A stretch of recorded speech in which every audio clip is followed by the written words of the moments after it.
King Charles has just stunned the entire United Kingdom by finally shattering decades of carefully constructed royal illusion, stripping his own wife Camilla of her long-held garden party hosting duties in a move so calculated, so surgical, so devastating in its quiet cruelty, that Buckingham Palace itself has been plunged into a suffocating silence not witnessed since the death of the late Queen. The monarch, who for years has been portrayed as the tender, forgiving husband, the man who fought 2 ex-wives, 3 decades of scandal, and the ruthless machinery of the palace to place his mistress upon the throne beside him, has now, in a single sealed directive, obliterated the very foundation of that partnership. What no one outside the innermost circle of the palace realized was that this decision had been drafted, redrafted, and finally signed while Camilla sat, unaware, in her private drawing room at Clarence House, arranging the seating chart she believed she would still be presiding over. What exactly did King Charles discover in those final agonizing days that forced his hand against the very woman he once risked the crown to marry? Why did he explicitly forbid her name from appearing on the revised hosting order, a document that has now been described by senior aides as nothing short of a public dethroning?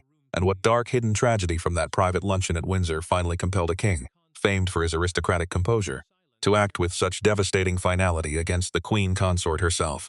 The morning the decision was finalized, a pale, frost-tinged light spilled through the mullioned windows of the king's private study at Buckingham Palace, illuminating the mahogany desk where Charles sat, his shoulders bowed, a single cream-colored envelope resting between his trembling fingers.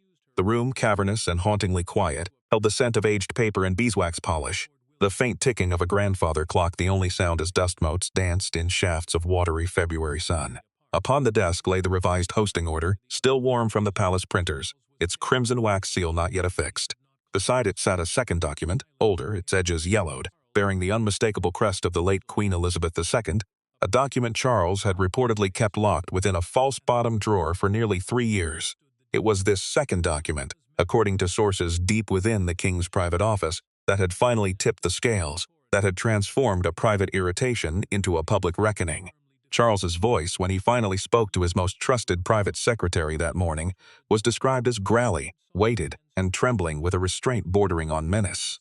For years, he reportedly said, his eyes fixed upon the frost-covered gardens beyond the window, the world has spoken for her. Today, I am speaking for the crown. The private secretary, a man in his late 50s who had served 3 monarchs, was seen leaving the study minutes later with visibly trembling hands, his complexion drained of color, his polished Oxford shoes echoing sharply against the marble corridor. Within the hour, encrypted communications had been dispatched to Clarence House, to Highgrove, to Windsor, and to the offices of the Lord Chamberlain, each bearing a single instruction. The hosting duties for the summer garden party, an honor Camilla had held without interruption since 2005, were to be reassigned. Immediately. Without discussion, without appeal. The catalyst, according to those present, had unfolded 17 days earlier at a private luncheon held within the Oak Room at Windsor Castle, a chamber lined with Van Dyck portraits and heavy Persian rugs, where the king had gathered a small circle of senior royals and aristocratic guests to discuss the coming season's engagements. It was there, over the second course, that Camilla had reportedly overridden the seating arrangement personally approved by the king, moving a certain foreign dignitary to a lesser position and elevating a personal friend, a woman long viewed with suspicion by the palace old guard, to the seat directly opposite Charles himself. The gesture, small in isolation, was catastrophic in symbolism. It was, one senior courtier later hissed, the moment the queen consort forgot she was consort and remembered only that she was Camilla. The king said nothing at the time. He smiled. He raised his glass, he complimented the wine. But those who knew him best, who had served him for decades, saw the flicker behind his eyes, the same flicker his mother had worn in the terrible autumn of 1997, and they understood, in that single frozen heartbeat, that something irreversible had begun. To understand the full weight of that luncheon, one must travel back to the summer of 1994, to a rain-soaked afternoon at Highgrove, where a younger Charles, still Prince of Wales, had walked the herbaceous borders with a woman who would later become the most photographed victim of the House of Windsor. Diana, Princess of Wales, had stopped beside a bed of white gardenias, their scent heavy in the damp air, and had turned to him with an expression he would never, for the rest of his life, forget. "Charles," she had said quietly, her voice cracked with a knowing sadness, "she will never be content to stand beside you. She will always, always want the chair itself." He had dismissed the warning then, as he had dismissed so many of Diana's warnings, with a wave of his hand and a murmur about her nerves. But the memory of that afternoon, the rhythmic drum of rain upon the leaves, the pale gardenias trembling in the wind, had returned to him again and again in the years since, most vividly in the small hours after that Windsor luncheon, when he had sat alone in his study and, for the first time in decades, wept without sound. The palace machinery, once activated, moved with a terrifying and calculated efficiency. Within 48 hours, contingency plans had been drawn up by the men in gray, those faceless senior courtiers in their charcoal suits and polished Oxford shoes, men whose names never appear in the tabloids, whose photographs never grace the society pages, but whose invisible hands have shaped every royal decision of the last 60 years. Chief among them, according to insiders, was a figure known within the palace only as the steward, a silver-haired operative in his late 60s who had begun his career under Sir Robert Fellows and had been the true architect of countless quiet dethronings, from the exile of certain Diana loyalists in the late 90s to the shadow campaign that had marginalized Sarah Ferguson decades before. It was the steward, sources confirm, who personally drafted the revised hosting order. It was the steward who ensured that Camilla's name was excised from every ceremonial document, every printed program, every guest briefing. And it was the steward who, on the morning of the 15th day after the luncheon, walked slowly into Clarence's house, clipboard in hand, cold eyes fixed upon the Queen Consort, to deliver the news that her 3-decade climb to the summit of British society had, in a single stroke, been quietly reversed. Camilla, by all accounts, received the news with the aristocratic composure that had carried her through every scandal of her remarkable and controversial life. She did not weep, she did not shout. She did not, as some had feared, hurl the porcelain teacup she was holding against the marble fireplace. She merely set the cup down, folded her hands in her lap, and asked, in a voice stripped of all color, whether the king himself intended to speak with her about the matter. The steward, according to those present, did not answer immediately. He adjusted his cufflinks. He glanced at the clipboard, and then, with the cold precision of a man who had delivered such news many times before, he replied that His Majesty considered the matter closed.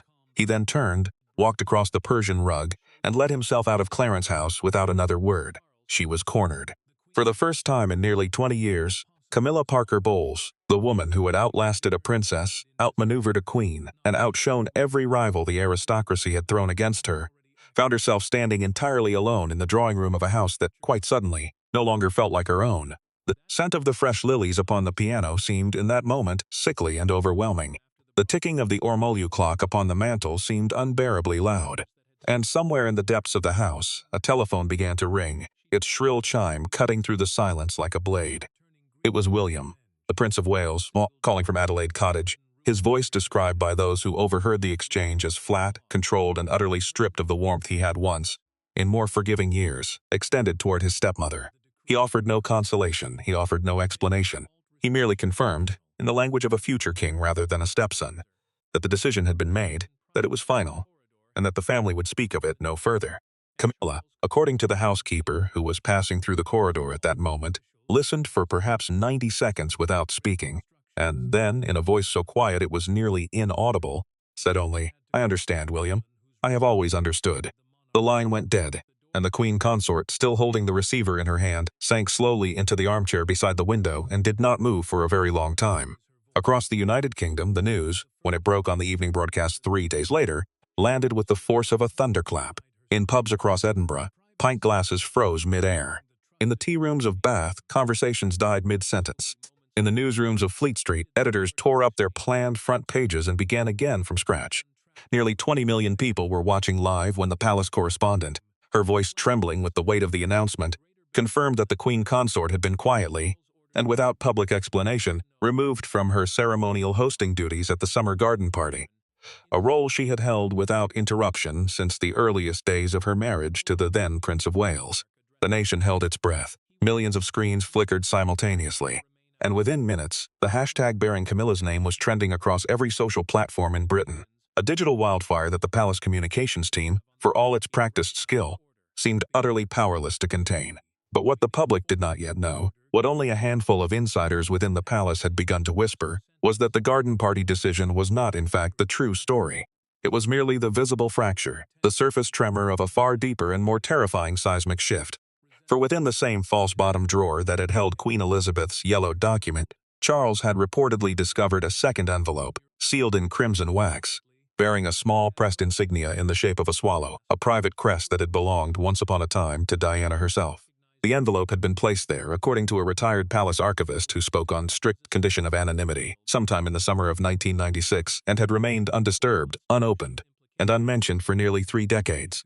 Inside that envelope, sources now confirm, was a letter. A letter Diana had written in her own hand on cream-colored stationery embossed with the swallow crest, dated the 14th of August 1996, and addressed to the future king.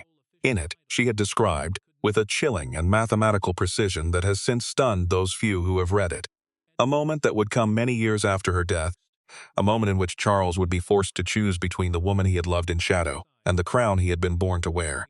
She named the exact circumstance, she named the exact tension, she named the exact private luncheon, or something so close to it that the coincidence has been described by one senior aide as genuinely terrifying, and she named, in the final trembling line, the exact person within the palace who would be standing beside Charles when the decision was made. She did not name him by his birth name, she named him by his role. She named him as the man in the charcoal suit who has always been there and who will always be there until someone finally has the courage to send him away. The steward. Charles had sat with that letter for 3 full days before signing the revised hosting order. He had read it aloud to himself in the small hours of the morning, alone in his study, the swallow crest pressed against his palm, the scent of aged paper thick in the had wept. He had raged quietly, in the manner of men trained never to raise their voices. And he had finally understood something Diana had tried to tell him 30 years earlier, in the rain, beside the white gardenias at Highgrove, that the true architect of every tragedy that had befallen the House of Windsor was not the press, not the public, not even the women who had loved and left the men of the family. The true architect had always been the machinery itself, the men in gray, the invisible hands, the clipboard-carrying operatives who had shaped and steered and quietly ruined every generation of the family since the abdication of 1936. The trap had been set decades before he ever sat upon the throne. In the deepest hours of the night, 3 days after the garden party decision was finalized, an antique rotary telephone rang within the private apartments of Kensington Palace, and Prince Harry, half a world away in Montecito, answered on the second chime. The voice on the other end was that of his father. It was described, by those who later spoke of it, as the broken sob of a man who had, at long last, understood the true dimensions of the machine he had served all his life. Charles did not apologize. He did not beg. He merely said in a voice cracked with something close to grief, "Harry, she was right. Your mother was right about all of it." Harry, sitting in the darkness of his study, the California moonlight spilling across the floor, was silent for a very long time. And then, in a voice thick with a decade of unspoken emotion, he replied, "I know, Papa, I have always known." The line went quiet. Neither man spoke for nearly a full minute. And when the call finally ended, Harry sat with the receiver in his hand, staring out at the Pacific darkness, as the memory of a woman he had lost when he was 12 years old rose, unbidden, in his mind, the scent of her perfume, the chime of her laughter, the rhythmic click of her heels upon the marble floors of Kensington Palace so many summers ago. He was terrified, not of what had happened, but of what would happen next. For within the palace, the discovery of Diana's letter had unleashed a slow, methodical, and utterly unstoppable chain reaction. The steward, sensing perhaps for the first time in his long and shadowed career that the ground beneath him had begun to shift, moved swiftly to contain the damage. Encrypted communications were dispatched, loyal aides were summoned. Certain documents, according to one deeply placed source, were quietly shredded within the basement archives of the Palace Record Office.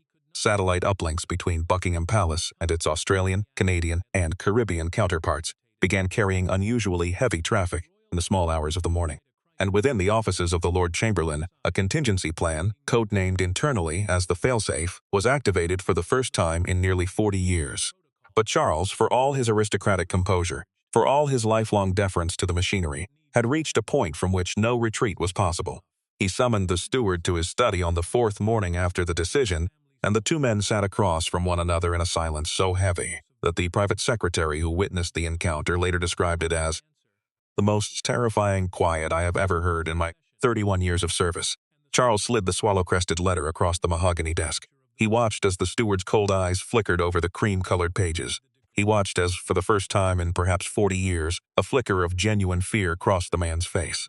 And then, in a voice that had shed at last the tremor of the previous week, Charles said only, "You will retire, sir, effective at the end of the month. You will not be granted a peerage.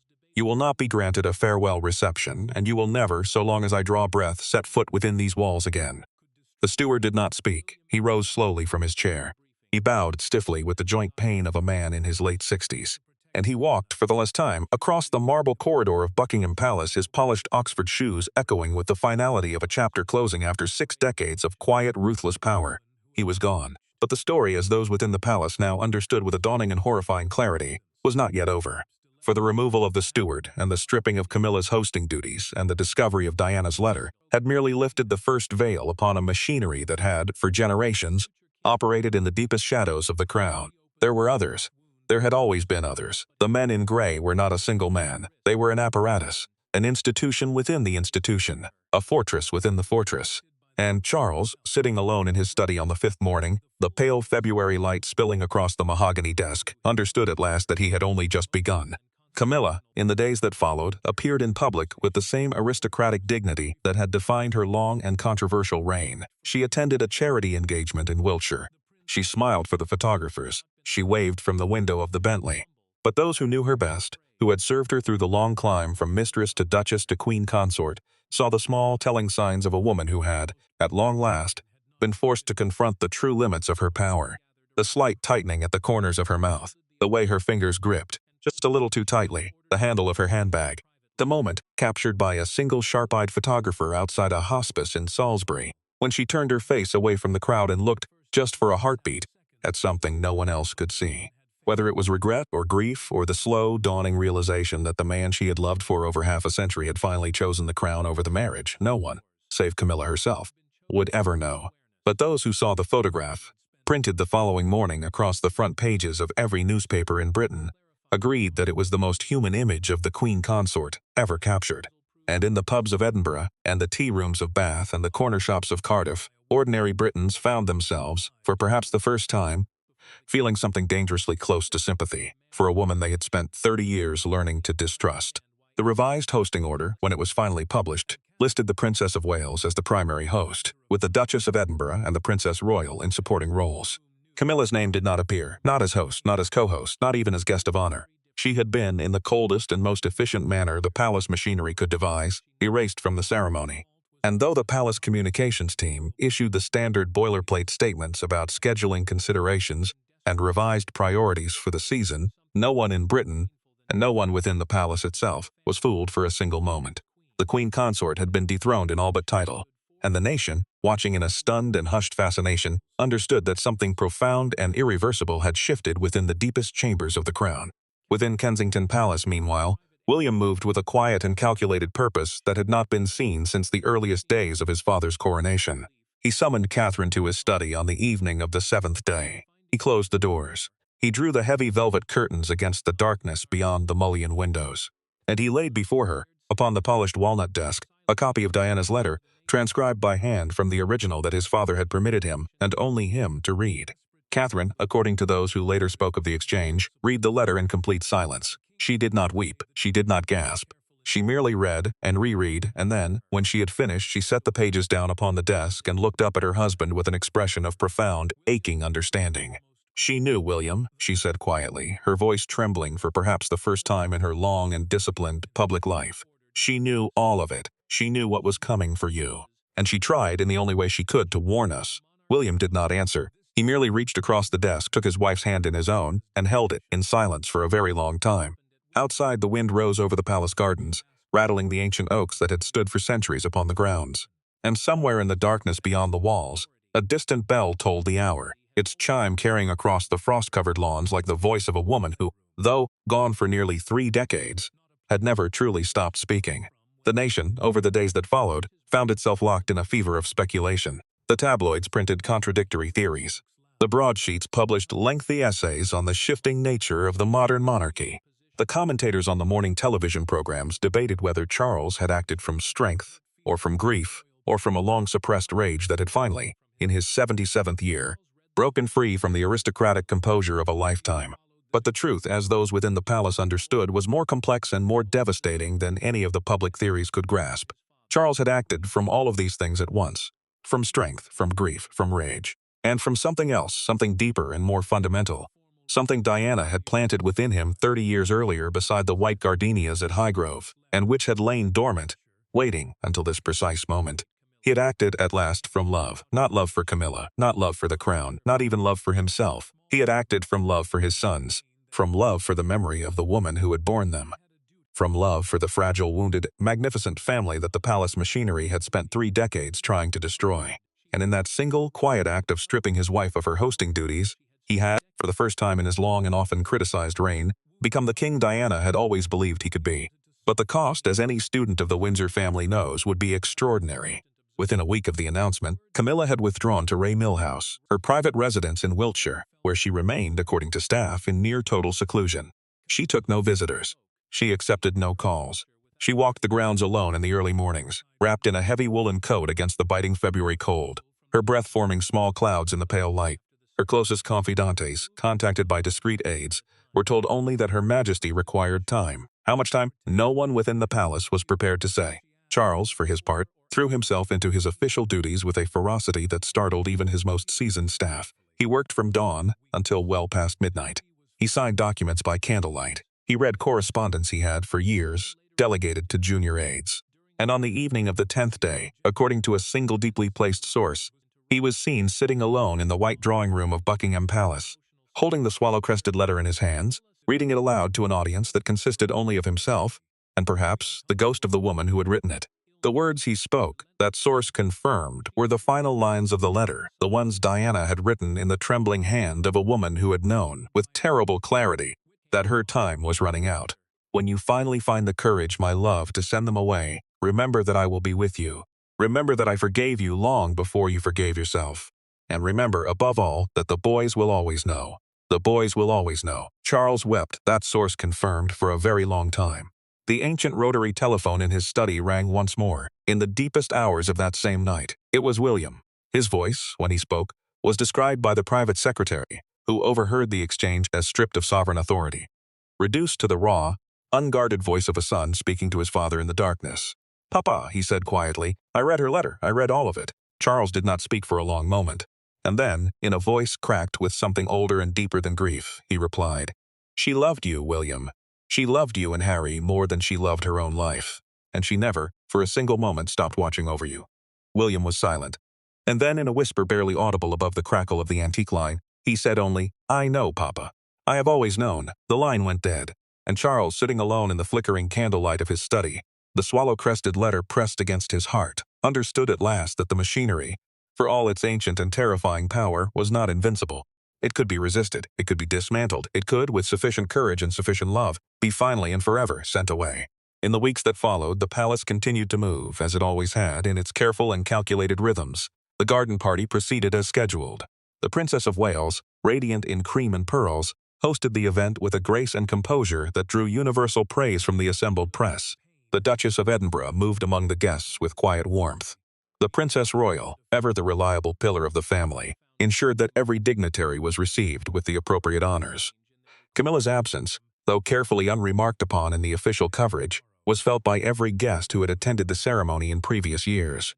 It was the absence of a woman who had, for 2 decades, defined the aesthetic of the summer garden party, and whose sudden erasure from the ceremony marked, in the quietest and most devastating manner possible, the true end of an era.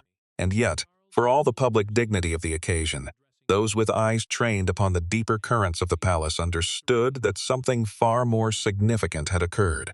The steward had been sent away, the letter had been read, the machinery, for the first time in living memory, had been challenged from within and had lost. And Diana, though her body had lain for nearly 3 decades within the still waters of Althorpe, had spoken at last, through the cream-colored pages of a letter written in the summer of 1996, and had, through the courage of a husband who had loved her too late and too little, finally been heard. The swallow crest, according to those closest to Charles, was pressed into a small locket of tarnished silver and placed within a hidden compartment of the king's private desk, where it would remain, according to his stated wishes, until the day it might be passed to William, and thence to George, and thence to whatever generation of the family might, in some distant future, have need of remembering the woman who had once tried to warn them all.